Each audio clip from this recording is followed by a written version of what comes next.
Good morning, everyone. And I'm Sri Vidya, Assistant Professor, Department of Computer Science. Right. Yes. I'm going to talk about essentiality of continuous assessment today, where in the previous session, Dr. Philomena explained about OBE and also about the employee's expectation. And first of all, we have to think, can we able to achieve all this from our traditional and regular final examination? No, it is not possible at all. Here comes the continuous assessment. We can able to achieve the things using this continuous assessment, which we are lagging in the regular end semester examination.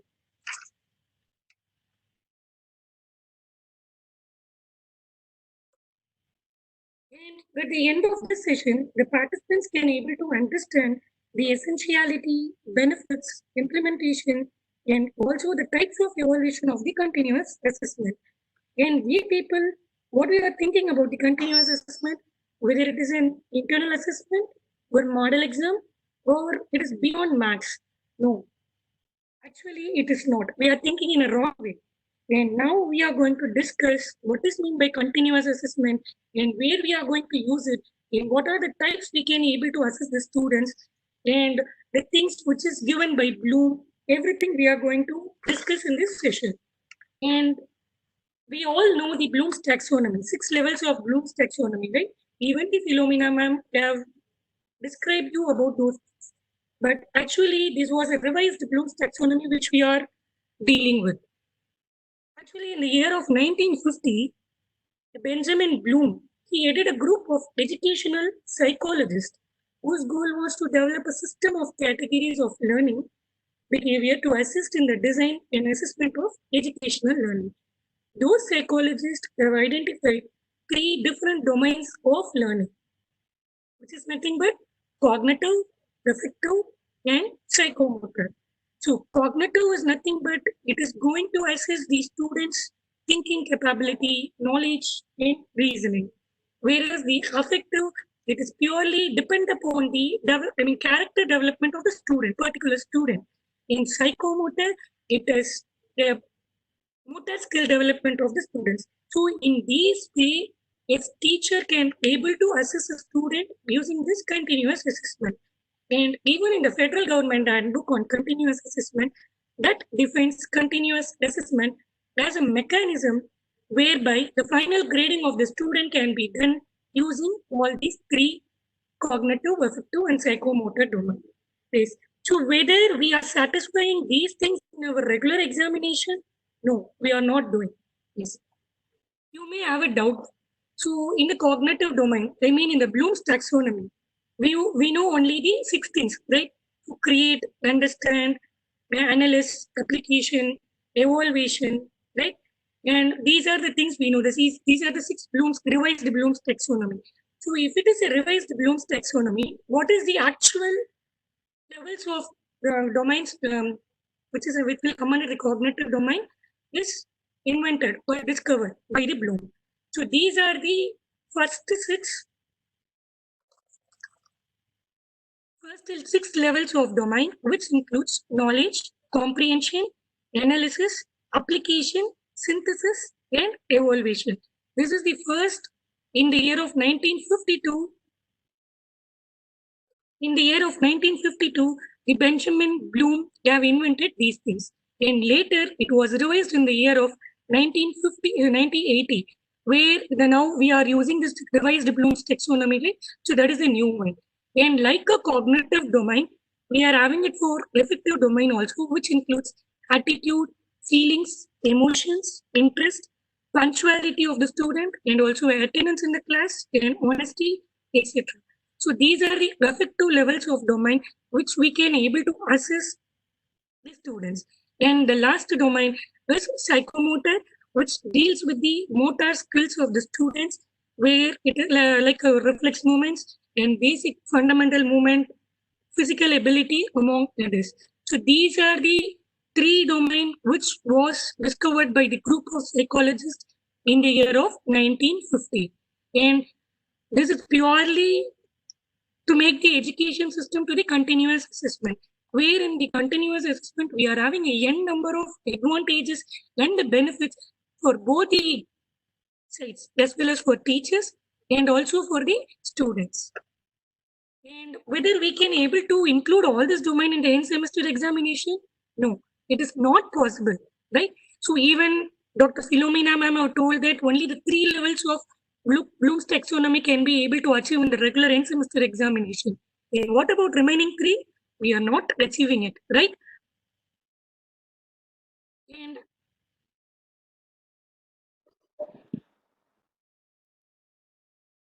And only with the end semester marks, we cannot able to judge the students.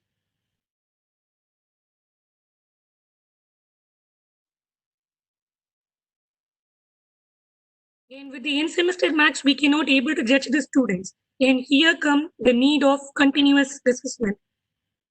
I mean, if you are using this continuous assessment, we can able to see the true color of each students, and also we can able to make them a master in particular course for the subject or the topic. So it is a method whereby the final grading of student takes account in systematic way of their whole performance during the particular time. And now we are going to talk about the 3 domain which was discovered by Bloom's. So cognitive domain, so it is nothing but, this cognitive domain includes the knowledge and understanding of the student, whereas it is also used for applying the knowledge in analyzing the particular topic and evaluating it, and by using this we can able to create. And this includes the recall or recognition of special facts, procedural patterns, and concepts that serve in the development of intellectual abilities and skills of the student. Right? So these, which is displaying in the screen is the revised Bloom's taxonomy.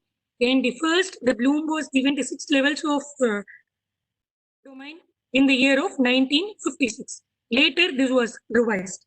And likewise, in the cognitive domain, we are having a levels to assess the students, 5 different levels, and where it is receiving, responding, valuing, organizing, and characterizing. So receiving is the lowest level where the attention which is given by the student to the particular subject or the course is said to be receiving, whereas responding is the actual participation of the particular student. In valuing, the ability to see the value or worth of something or expressing it in some other manner. In organizing, putting together the different value. After valuing, we are going to organize it. Different values or putting together information, ideas, relating them to the already held beliefs to create your own system to make it successful. And then characterizing, which is going to act consistently in accordance with the values you have been internalized. Psychomotor, which refers to the use of motor skills, coordination, and physical movement. Here we are having 5 levels of psychomotor domain, which include imitation, manipulation, precision, articulation, and naturalization. So imitation, it is the ability to observe and pattern your behavior after someone else. Or we can simply tell it is a copy in someone's action. And manipulation, the ability to perform certain action by memory or following instruction. At this level, you can perform a task from written or verbal instruction. And precision, the ability to perform certain action with some level of expertise without anyone's help. That is, the students are doing in the examination. They are doing in practical examination, right? Without the help of staff or some other. So that is precision. Articulation, the ability to adapt and integrate multiple actions to develop methods to meet varying and novel requirements. At this level, your skills are so well developed so that you can modify movement to fit a special requirement or to meet a problem situation on your own. And at last, naturalization is the highest level of psychomotor domain, where it is an ability to perform actions in automatic initiative. I mean, I don't want to think in a second way. Directly, I can proceed with what my mind says. That is it to be naturalization. And these three are the domains which is prescribed by the Bloom's and Steele, right? So cognitive, affective, psychomotor. But we are concentrating only on the cognitive domain, not entirely. Only three levels of cognitive levels have been followed nowadays. So what we have to do, we have to use all these three domains to assess the students so that we can able to give the quality education, right? And now I told you about the domains of learning. Now we are going to see what is meant by continuous assessment and the brief of continuous assessment and what are all the types we can able to conduct it. In the concept of continuous assessment, in a term, continuous assessment is used to describe assessments that are completely during the particular course module. Yes. So if you are taking a course, I mean, in a semester, you'll be having 6 or 7 courses according to the universities or institutions. So we have to take a single course, and each and every continuous assessment have to be performed for all the courses which they are studying for the entire semester. And it is also referred to the curriculum integrated assessment or embedded assessment. This continuous assessment can replace final assessment also, or it can be combined with the final assessment. In these pandemic situation, we can able to replace the final assessment, right? And we can take it as systematic and scientific tool to assess the students from the various learning activities. And we have to assess the students in all these three domains, which is prescribed by Bloom's and Steele. And this continuous assessment can be described as systematic or regular method of determining what a learner have gained from the particular course. And now we are going to see about the principles of continuous assessment. So it is fit to purpose. What it means, all continuous assessment must include explicit process that ensure information is valid and is reliable as necessary for its purpose. And improving go beyond chalk and talk. Now this teachers, we are sticking into board, right? So we have to eradicate these things. So narrowing the focus on the purpose, continuous assessment should serve especially to strengthen teaching and learning. So if you are following this continuous assessment, even the teacher can be able to excel in particular course or topic and engage students fully and purposefully in their learning. So the student can able to dig deeper into the learning dimension. So this continuous assessment should focus on the student, featuring particularly the aspects of feedback and tailored guidance in factors beyond education. And this influence factors beyond education, where continuous assessment can and indeed must also have positive impacts on factors beyond the classroom and even beyond the education system, which also affect a strong influence on quality and equity of learning. And the 8th semester is not enough to be a good man, right? So we have to give the family-based education, community-based education, and socio-cultural based, environmental based, economic based education have to be given to the student. Then only we can able to expect the good engineers, right? So these are the principles of continuous assessment where we have to follow if we are using the continuous assessment.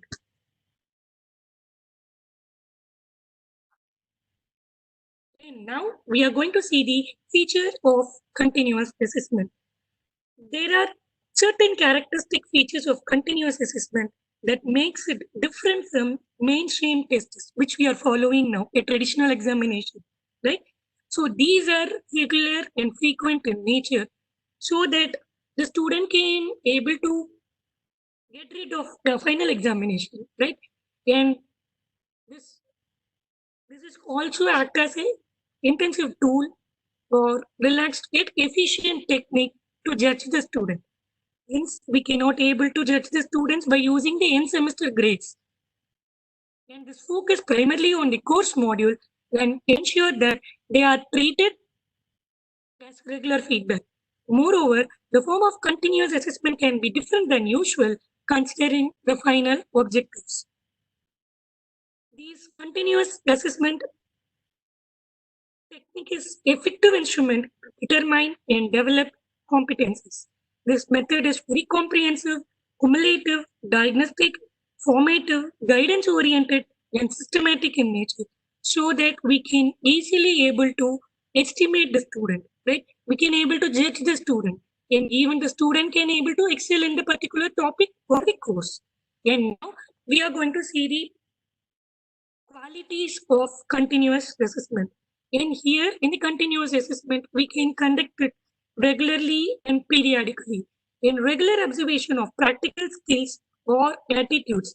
For example, teamwork, leadership qualities have been increased by having this continuous assessment. So if we are very confident in a particular topic, we can able to excel in that, right? And we can able to get the feedback on portfolio and paper, etc. So if you are getting in regular feedback, the teacher can also enhance in the particular topic. Now we are using the system. After 6 months, we are getting in. After 6 months, we are getting in feedback from the students. But I mean, once they have completed the course, what is the need of feedback here? So what we have to do, we have to get the regular feedback from the student. Because of that, we can able to understand whether the student is mastering in the particular course or not, right? And by having this assessment, we can able to assess on their verbal and communicative skills. Since we are having a continuous assessment on particular topic or course, and it is going to test the insight of theoretical concepts where even to do a practical skills, we want the theoretical concepts. Then only we can understand it easily.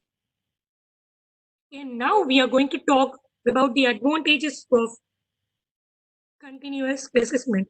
The main advantages claimed for continuous assessment are that it provides immediate and repeated feedback to the student about this academic process. Nowadays, so many colleges are having an ERP tool, right? To where we all know that encouragement is the best booster which is given, right? So we were giving an encouragement to the students in the way of continuous assessment, he can able to excel in the particular course or topic, right? And also it reduces the pressure of the students which they are experiencing under the traditional examination. And will be, I mean, in this pandemic situation, we can use this, right? This continuous assessment. And we by using these things, we can able to promote the students to the next level.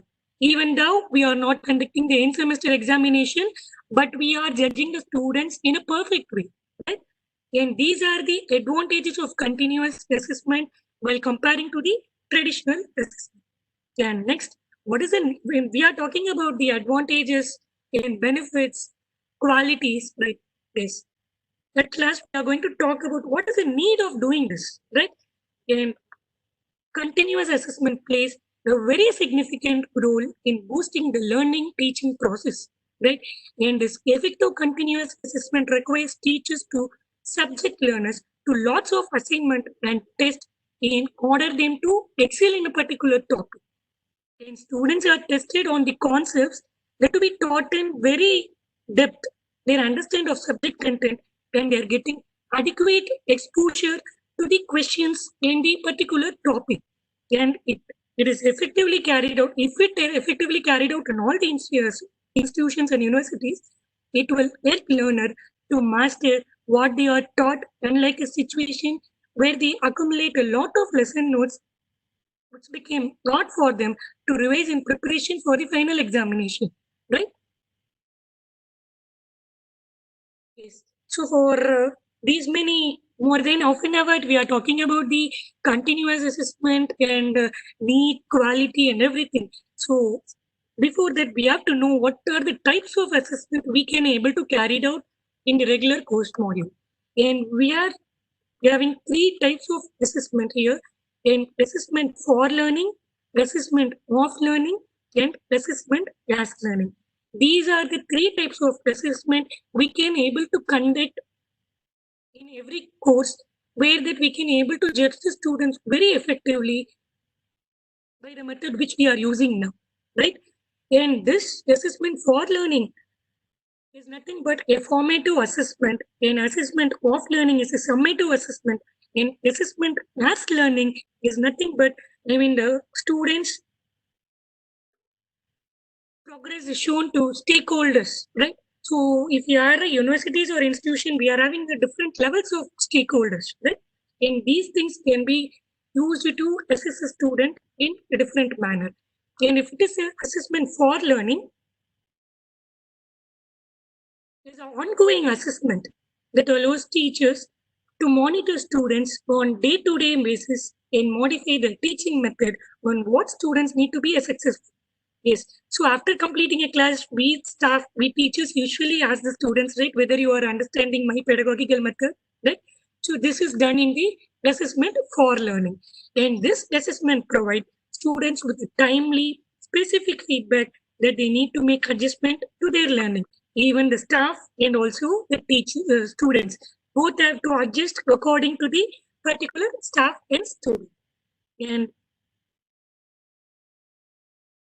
this is said to be the two-way street, where the teacher also want to be adapted to the particular class students, and the students also make adjustment to the learning method which is followed by the teacher. So this is assessment for learning, where this can be assessed using the normal formative examination.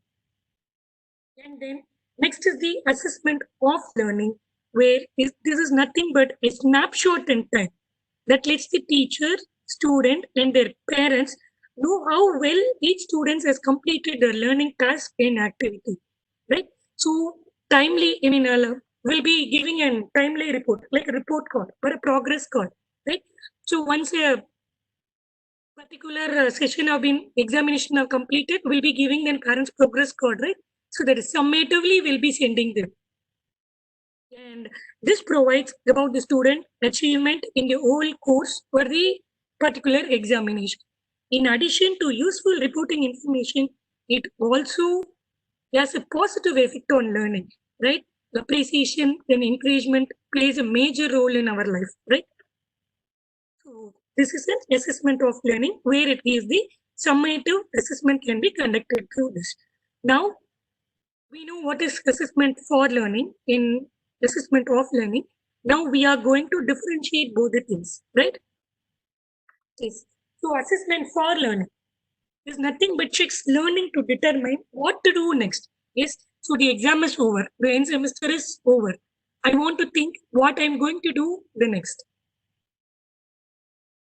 And whereas in the summative, I'm going to check what I have to be learned for the future. So once formative is over, it is completed. Whereas summative, it enhances the lifelong learning skills.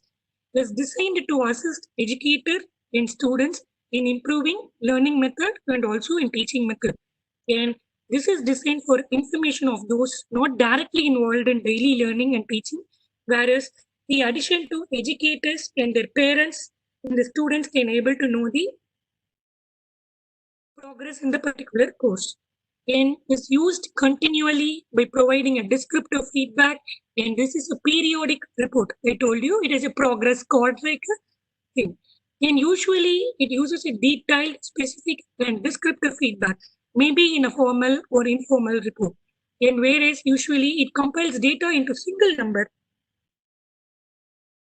score were a part of formal report.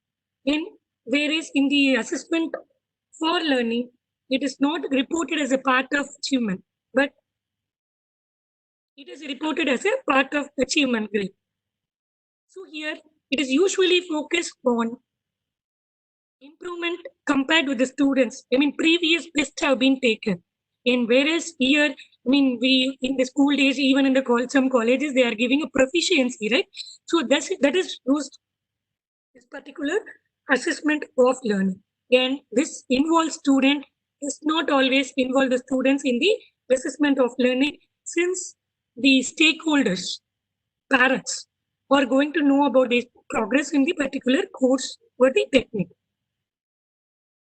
So now you can able to differentiate assessment for learning and off learning. For learning is nothing but it is informative assessment, and this is summative assessment. Formative assessment is which we are giving an internal examination, unit examination, right? And summative, like periodically we'll be conducting this. And a last type of assessment is assessment as learning, where this assessment as learning develops and supports students' metacognitive skills. And this form of assessment is crucial in helping the student become a lifelong learner, right? And this student develop a sense of ownership and efficiency when they use their teacher, peer, and self-assessment feedback to make adjustment, improvement, and changes what do they understand, right? So this is assessment as learning. We can the students are doing it in Udemy and Coursera, right? So what they'll be doing is self-assessment on their own. So I mean, it is used to develop the metacognitive skills, right? And these are the three different types of assessments which we can able to conduct in the particular course. Assessment for learning, assessment of learning, and assessment as learning.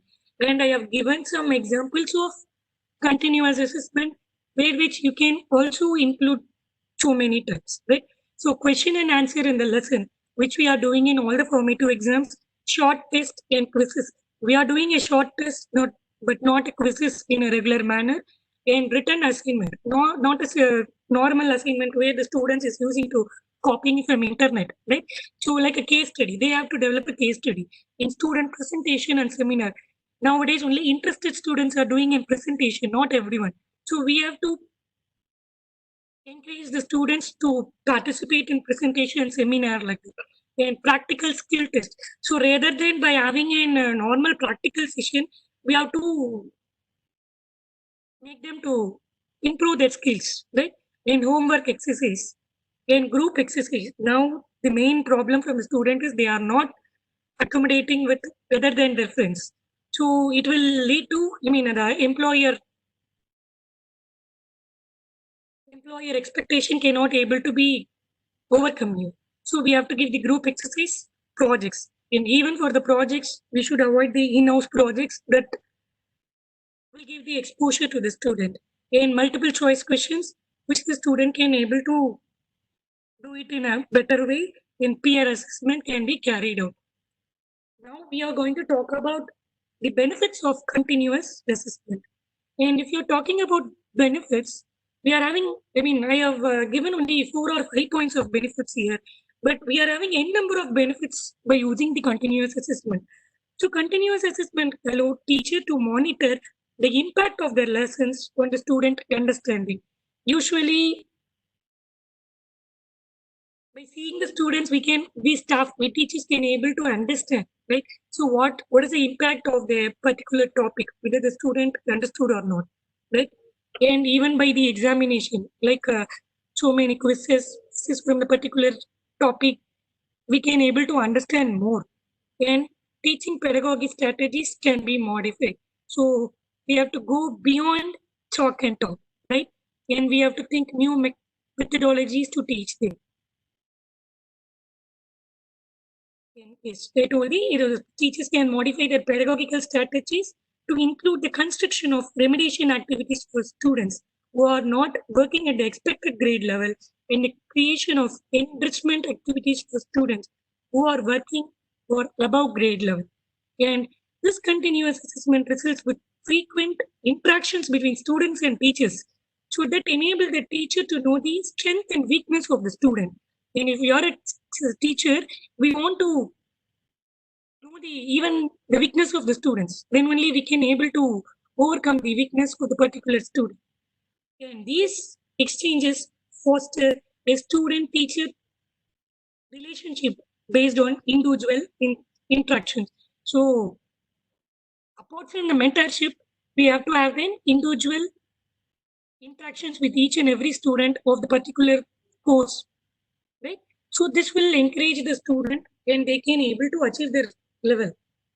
And at last, one-to-one communication between the teacher and the student can motivate these students to continue attending the schools and to work harder to achieve higher level of mastery, right? So if we are having an n number of continuous assessment in a single course, automatically the student can able to achieve a greater levels, right?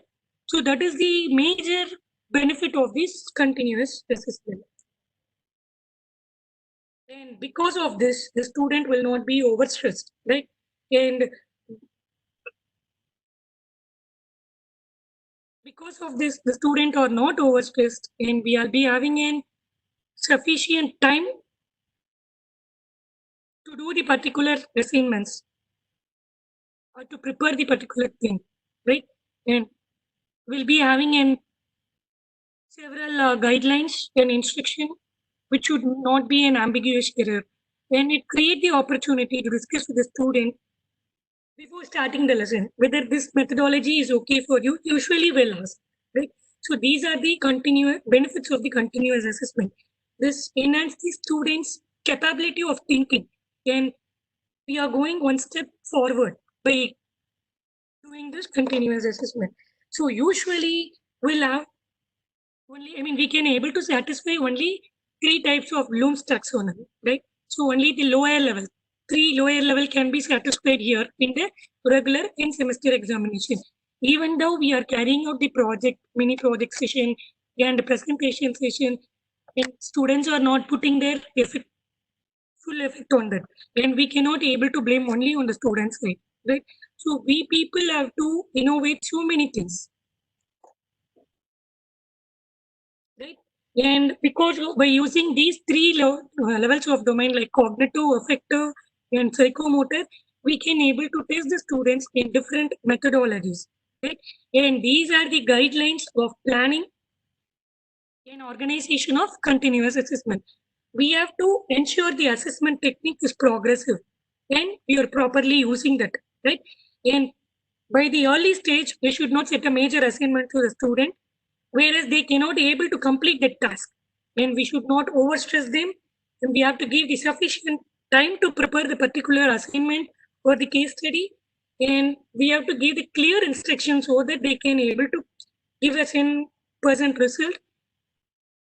And before implementing the particular thing, we have to discuss with the student, then it will be very easy for them to proceed that particular thing, right? And because of using these things, we can avoid overstress. And the continuous assessment engages student to give their full potential to apply their, right? And it improve the quality of instruction. If well planned and implemented, this will be a very successful methodology. Unless it will be a failure thing, right? And I'm concluding this saying in bias words like continuous assessment plays the most significant role in students' effective performance. This continuous assessment motivates all learners for active participation in the learning process. It also provides constructive and rapid feedback to all the students. I conclude this continuous assessment is the most important for the students to excel in the particular course, whereas teacher can able to see the progress as soon they have completed the particular topic. And institutions and university may adapt this continuous assessment according to their policies. And I thank the management and also the Dean Academics, Sir Dr. Venkatesh Babu, for giving me the wonderful opportunity.